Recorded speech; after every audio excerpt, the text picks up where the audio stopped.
The decolonization of Africa is a process that largely took place from the mid-1950s to 1975 during the Cold War, with radical government changes on the continent as colonial governments made the transition to independent states. The process was often marred with violence, political turmoil, widespread unrest, and organized revolts in both northern and sub-Saharan countries, including the Mau Mau Rebellion in British Kenya, the Algerian War in French Algeria, the Congo Crisis in the Belgian Congo, the Angolan War of Independence in Portuguese Angola, the Zanzibar Revolution in the Sultanate of Zanzibar, and the Nigerian Civil War in the secessionist state of Biafra. The scramble for Africa between 1870 and 1914 was a significant period of European imperialism in Africa that ended with almost all of Africa, and its natural resources, being controlled as colonies by a small number of European states. Racing to secure as much land as possible while avoiding conflict amongst themselves, the partition of Africa was confirmed in the Berlin Agreement of 1885, with little regard to local differences. Almost all the pre-colonial states of Africa had lost their sovereignty, with the only exceptions being Liberia, which had been settled in the early 19th century by African American former slaves, and Ethiopia, later occupied by Italy in 1936. Britain and France had the largest holdings, but Germany, Spain, Italy, Belgium, and Portugal also had colonies. The process of decolonization began as a direct consequence of World War II. By 1977, 50 African countries had gained independence from European colonial powers. During the World Wars, African soldiers were conscripted into imperial militaries. Some African soldiers also volunteered. Veterans from over 1.3 million African troops participated in World War II and fought in both European and Asian theaters of war. This led to a deeper political awareness and the expectation of greater respect and self-determination, which was left largely unfulfilled. During the 1941 Atlantic Conference, the British and the US leaders met to discuss ideas for the post-war world. One of the provisions added by President Roosevelt was that all people had the right to self-determination, inspiring hope in British colonies. On February 12, 1941, United States President Franklin D. Roosevelt and British Prime Minister Winston Churchill met to discuss the post-war world. The result was the Atlantic Charter. It was not a treaty and was not submitted to the British Parliament or the Senate of the United States for ratification, but it turned out to be a widely acclaimed document. One of the clauses, Clause 3, referred to the right to decide what form of government people wanted, and to the restoration of self-government. Prime Minister Churchill argued in the British Parliament that the document referred to the states and nations of Europe now under the Nazi yoke. President Roosevelt regarded it as applicable across the world. Anti-colonial politicians immediately saw it as relevant to colonial empires. The United Nations Universal Declaration of Human Rights in 1948, 3 years after the end of World War II, recognized all people as being born free and equal. After World War II, the US and the African colonies put pressure on Britain to abide by the terms of the Atlantic Charter.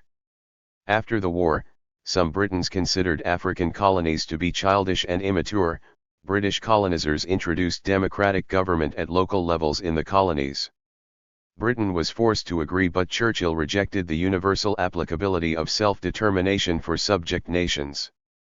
Italy, a colonial power, lost its African empire, Italian East Africa, Italian Ethiopia, Italian Eritrea, Italian Somalia, and Italian Libya, as a result of World War II. Furthermore, colonies such as Nigeria, Senegal, and Ghana pushed for self-governance as colonial powers were exhausted by war efforts. The United Nations 1960 Declaration on the Granting of Independence to Colonial Countries and Peoples stated that colonial exploitation is a denial of human rights and that power should be transferred back to the countries or territories concerned.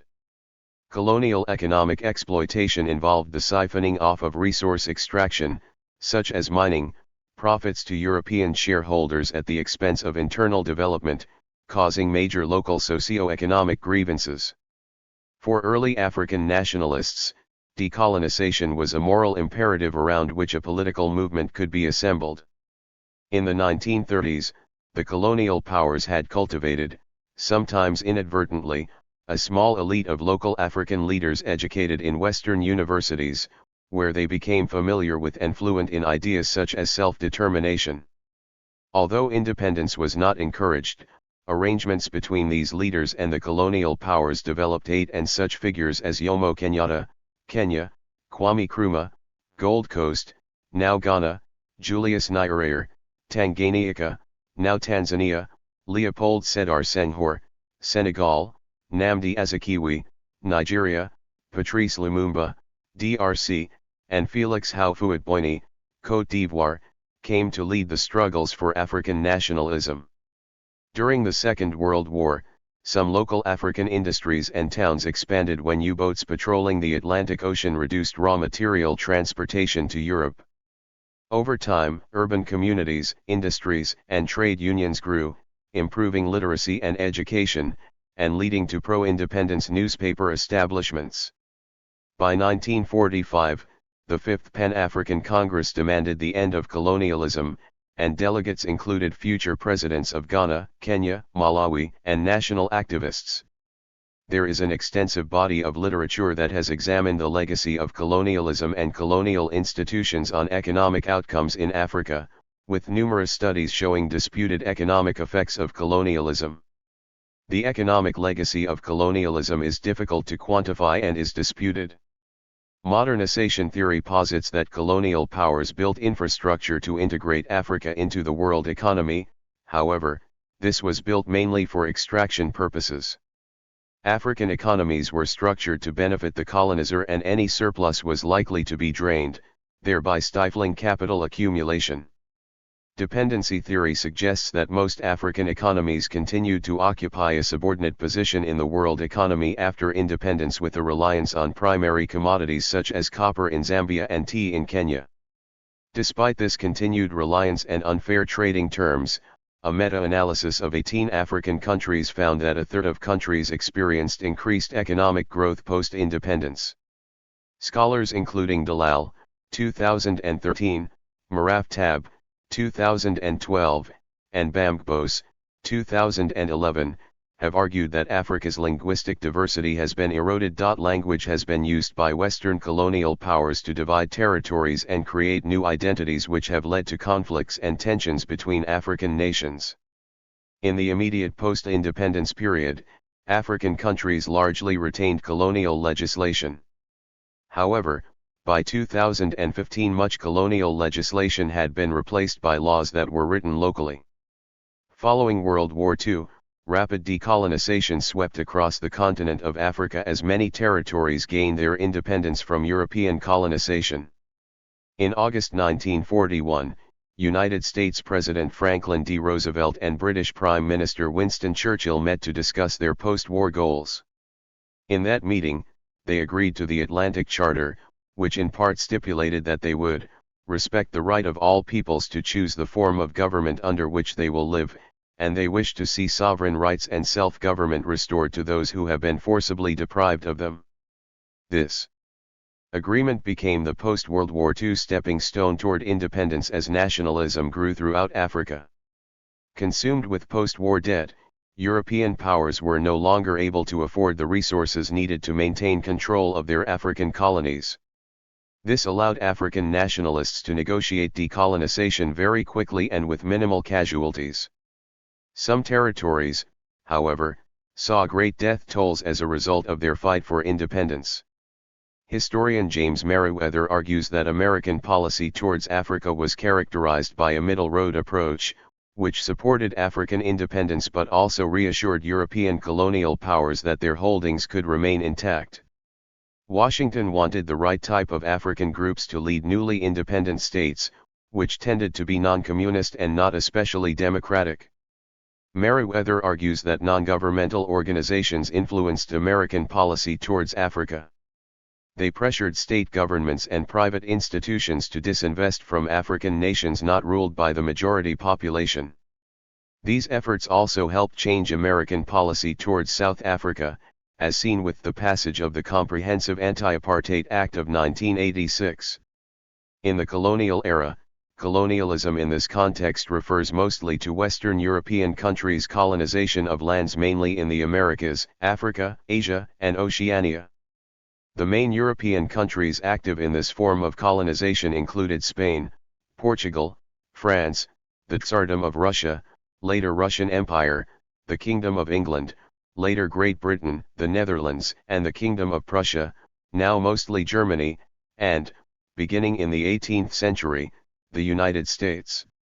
Most of these countries had a period of almost complete power in world trade at some stage in the period from roughly 1500 to 1900. Beginning in the late 19th century, Imperial Japan also engaged in settler colonization, most notably in Hokkaido and Korea.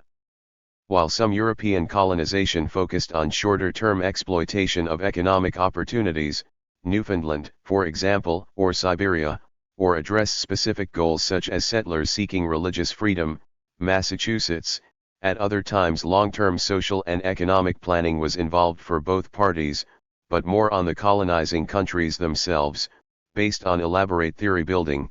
Note James Oglethorpe's Colony of Georgia in the 1730s and Edward Gibbon Wakefield's New Zealand Company.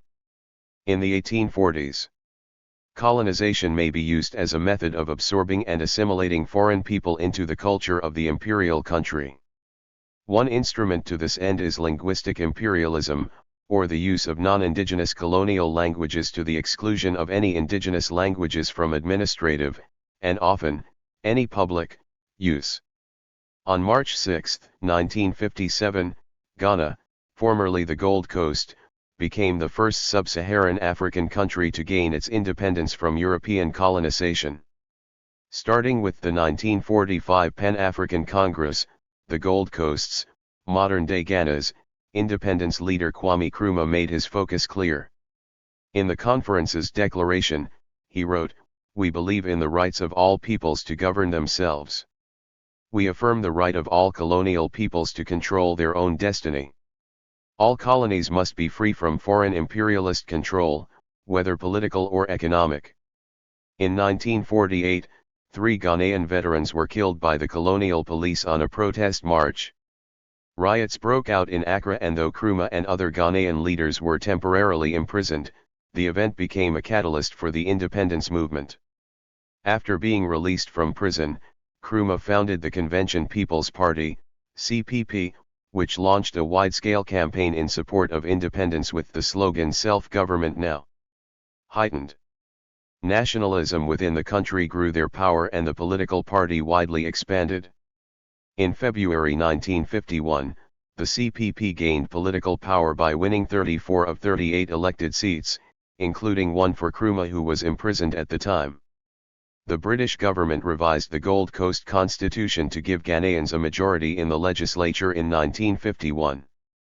In 1956, Ghana requested independence inside the Commonwealth, which was granted peacefully in 1957 with Nkrumah as Prime Minister and Queen Elizabeth II as sovereign. Prime Minister Harold Macmillan gave the famous Wind of Change speech in South Africa in February 1960, where he spoke of the wind of change blowing through this continent. Macmillan urgently wanted to avoid the same kind of colonial war that France was fighting in Algeria. Under his premiership, decolonisation proceeded rapidly. Britain's remaining colonies in Africa, except for southern Rhodesia, were all granted independence by 1968. British withdrawal from the southern and eastern parts of Africa was not a peaceful process. Kenyan independence was preceded by the 8-year Mau Mau uprising. In Rhodesia, the 1965 unilateral declaration of independence by the white minority resulted in a civil war that lasted until the Lancaster House Agreement of 1979, which set the terms for recognized independence in 1980, as the new nation of Zimbabwe. Belgium controlled several territories and concessions during the colonial era, principally the Belgian Congo, modern DRC, from 1908 to 1960, and Rwanda-Urundi, modern Rwanda and Burundi, from 1922 to 1962. It also had small concessions in Guatemala, 1843 to 1854, and in China, 1902 to 1931, and was a co-administrator of the Tangier International Zone in Morocco. Roughly 98% of Belgium's overseas territory was just one colony, about 76 times larger than Belgium itself, known as the Belgian Congo. The colony was founded in 1908 following the transfer of sovereignty from the Congo Free State, which was the personal property of Belgium's king, Leopold II. The violence used by Free State officials against indigenous Congolese and the ruthless system of economic extraction had led to intense diplomatic pressure on Belgium to take official control of the country. Belgian rule in the Congo was based on the colonial trinity, Trinit coloniale, of state, missionary and private company interests. During the 1940s and 1950s, the Congo experienced extensive urbanization and the administration aimed to make it into a model colony. As the result of a widespread and increasingly radical pro-independence movement, the Congo achieved independence, as the Republic of Congo Leopoldville in 1960. Of Belgium's other colonies, the most significant was Rwanda-Urundi, a portion of German East Africa, which was given to Belgium as a League of Nations mandate, when Germany lost all of its colonies at the end of World War I. Following the Rwandan Revolution, the mandate became the independent states of Burundi and Rwanda in 1962. The French colonial empire began to fall during the Second World War when the Vichy France regime controlled the empire. One after another, most of the colonies were occupied by foreign powers, Japan in Indochina, Britain in Syria, Lebanon, and Madagascar, the United States and Britain in Morocco and Algeria, and Germany and Italy in Tunisia. Control was gradually re-established by Charles de Gaulle, who used the colonial bases as a launching point to help expel the Vichy government from metropolitan France. De Gaulle, together with most Frenchmen, was committed to preserving the empire in its new form. The French Union, included in the Constitution of 1946, nominally replaced the former colonial empire, but officials in Paris remained in full control. The colonies were given local assemblies with only limited local power and budgets. A group of elites, known as évolus, who were natives of the overseas territories but lived in metropolitan France emerged. De Gaulle assembled a major conference of Free France colonies in Brazzaville, in Central Africa, in February 1944. The survival of France depended on support from these colonies, and de Gaulle made numerous concessions. These included the end of forced labor, the end of special legal restrictions that applied to natives but not to whites, the establishment of elected territorial assemblies, representation in Paris in a new French federation, and the eventual representation of sub-Saharan Africans in the French Assembly. However, independence was explicitly rejected as a future possibility. The ends of the civilizing work accomplished by France in the colonies excludes any idea of autonomy, all possibility of evolution outside the French bloc of the empire, the eventual constitution, even in the future of self-government in the colonies is denied. After the war ended, France was immediately confronted with the beginnings of the decolonisation movement. In Algeria, demonstrations in May 1945 were repressed with an estimated 6,000 Algerians killed. Unrest in Haiphong, Indochina, in November 1945 was met by a warship bombarding the city. Paul Ramadier's, SFIO, cabinet repressed the Malagasy uprising in Madagascar in 1947. French officials estimated the number of Malagasy killed from as low as 11,000 to a French army estimate of 89,000. In Cameroon, the Union of the Peoples of Cameroon's insurrection, which began in 1955 headed by Ruben Umniob, was violently repressed over 2 years, with perhaps as many as 100 people killed. French involvement in Algeria stretched back a century. Ferhat Abbas and Messali Hadji's movements marked the period between the two wars, but both sides radicalized after the Second World War. In 1945, the Sétif massacre was carried out by the French army. The Algerian War started in 1954. Atrocities characterized both sides, and the number killed became highly controversial estimates that were made for propaganda purposes. Algeria was a three-way conflict due to the large number of Pieds Noirs, Europeans who had settled there in the 125 years of French rule. The political crisis in France caused the collapse of the Fourth Republic, as Charles de Gaulle returned to power in 1958 and finally pulled the French soldiers and settlers out of Algeria by 1962. Lasting more than 8 years, the estimated death toll typically falls between 300,000 and 400,000 people. By 1962, the National Liberation Front was able to negotiate a peace accord with French President Charles de Gaulle, the Evian Accords, in which Europeans would be able to return to their native countries, remain in Algeria as foreigners or take Algerian citizenship. Most of the 1 million Europeans in Algeria poured out of the country. The French Union was replaced in the new constitution of 1958 by the French Community. Only Guinea refused by referendum to take part in the new colonial organization. However, the French Community dissolved itself amid the Algerian War. Almost all of the other African colonies were granted independence in 1960, following local referendums.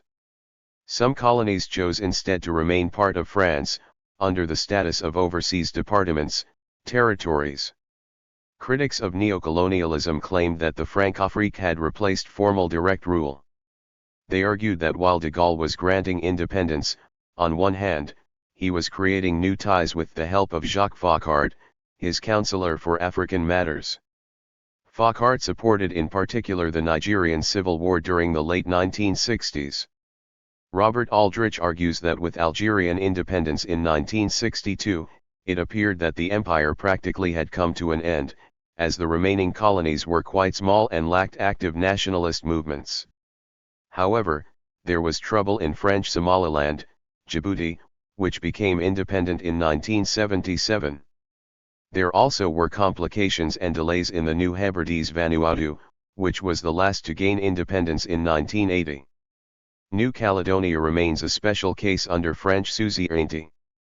The Indian Ocean island of Mayotte voted in referendum in 1974 to retain its link with France and forego independence. Sweden temporarily controlled several settlements on the Gold Coast, present Ghana, from April 22, 1650, and soon lost its last on April 20, 1663, when Fort Karlsborg and the capital Fort Christiansborg were seized by Denmark. In 1652, the Swedes took Cape Coast, in modern Ghana, which had previously been under the control of the Dutch and before that the Portuguese. Cape Coast was centered on the Carolsberg Castle, which was built in 1653 and named after King Charles X Gustav of Sweden, but is now known as the Cape Coast Castle. The colony of Liberia, later the Commonwealth of Liberia, was a private colony of the American Colonization Society, ACS, beginning in 1822. It became an independent nation, the Republic of Liberia, after declaring independence in 1847. Nationalist and independence movements throughout Africa have been predominantly led by men, however, women also held important roles. These roles included organizing at the local and national levels, tending to the wounded, and even being on the front lines of war. Women's roles in independence movements were diverse and varied by each country. Many women believed that their liberation was directly linked to the liberation of their countries. Nigeria was granted independence from the British Empire on October 1, 1960. Before this, various forms and demonstrations against colonial rule took place. Women in Nigeria played a significant role during the movement for national independence. Before independence, women organized through movements like the Abeokuta Women's Revolt and the Women's War. Margaret Ekpo was one of the most important female independence leaders in Nigeria. She worked toward more equitable civil rights and Nigerian independence. Margaret Ekpo was a chief, a politician, and a nationalist independence leader. In 1945, Ekpo became involved in politics after her husband, Dr. John Udo Ekpo, became dissatisfied with the colonial administration's treatment of indigenous Nigerian doctors. In British-ruled Nigeria, colonial rulers had concentrated the power on male chiefs. After the Women's War, she and other women were appointed to replace warrant chiefs. Ekpo was later appointed to the Eastern House of Chiefs in 1954. As a chief, she rallied women of different ethnic identities to demand women's rights and independence. She was arrested multiple times for instigating these rallies against British colonization. As a warrant chief, Ekpo passed a law that required police to employ more women in Enugu and Lagos. Before World War II, Ekpo led the Aba Market Women Association in mobilizing women against colonial rule and patriarchal oppression. Following World War II, Ekpo and the Aba Market Women Association continued to mobilize using tactics such as buying up large quantities of scarce commodities and selling them only to registered members of the association who attended meetings regularly. She used this as an opportunity to educate women on the importance of independence and decolonization. I would tell the women, do you know that your daughter can be the matron of that hospital? Do you know that your husband can be a district officer, DO, or resident? Do you know that if you join hands with us in the current political activities, your children could one day live in European quarters? I used to tell them these things every time, and so they became interested. After being granted independence in 1960, Ekpo participated in the constitutional conferences in Lagos and London. Ekpo would also serve as a member of parliament in Nigeria from 1960 to 1966. Ekpo's work also transcended national politics. She traveled out of Nigeria to represent Nigerian women at several international conferences such as the Interparliamentary Union Conference, 1964, and the World Women's International Domestic Federation Conference, 1963. Along with her work in advocating civil and political rights, Ekpo left a legacy that notably lacked ethnic bias in a country where many forms of ethnicism and nepotism existed in politics. Late in 1961, the predecessor state of Tanganyika was established through the Tanganyika Independence Act of 1961. This act ended British rule and established self-government. A new republican constitution was adopted 1 year later, in December of 1962. This abolished the remaining role of the British monarchy in Tanganyika. A union with the neighboring state of Zanzibar in 1964 led to the formation of the Republic of Tanzania. Bibi Titi Mohammed was a prominent figure in African women's politics and the independence movement in Tanganyika, mobilizing women to join the Tanganyika African National Union, TANU, political party. Born in Dar es Salaam, Bibi Titi rose to prominence unexpectedly. Having only 4 years of primary school education before her political career, she was a housewife and lead singer in a Bamba group. However, as the struggle for freedom amplified, Bibi Titi found a more active role in politics. She joined the Tanganyika African National Union, TANU, in 1954. Doing so, Bibi Titi became TANU's first female member. She advocated for political freedom as well as the autonomy of women. By the end of the 1950s, Bibi Titi had become a prominent and powerful voice in politics, campaigning on behalf of freedom and development. After gaining popularity, her voice became a powerful source of African feminist and anti-colonial sentiment. After the establishment of the Republic of Tanzania in 1964, she represented the constituency of Rufiji in Parliament. She also served as a member of TANU's Central Committee and Executive Committee. There, she continued to advocate for greater freedom and women's rights. Bibi Titi left a legacy that calls on women to have greater self-respect and encourages women to strive for more education and equal treatment. In a speech, Bibi Titi implored women to take advantage of their latent political influence, saying, "I told you women that we want independence. And we can't get independence if you don't want to join the party. We have given birth to all these men. Women are the power in this world. We are the ones who give birth to the world." Thank you for watching this video.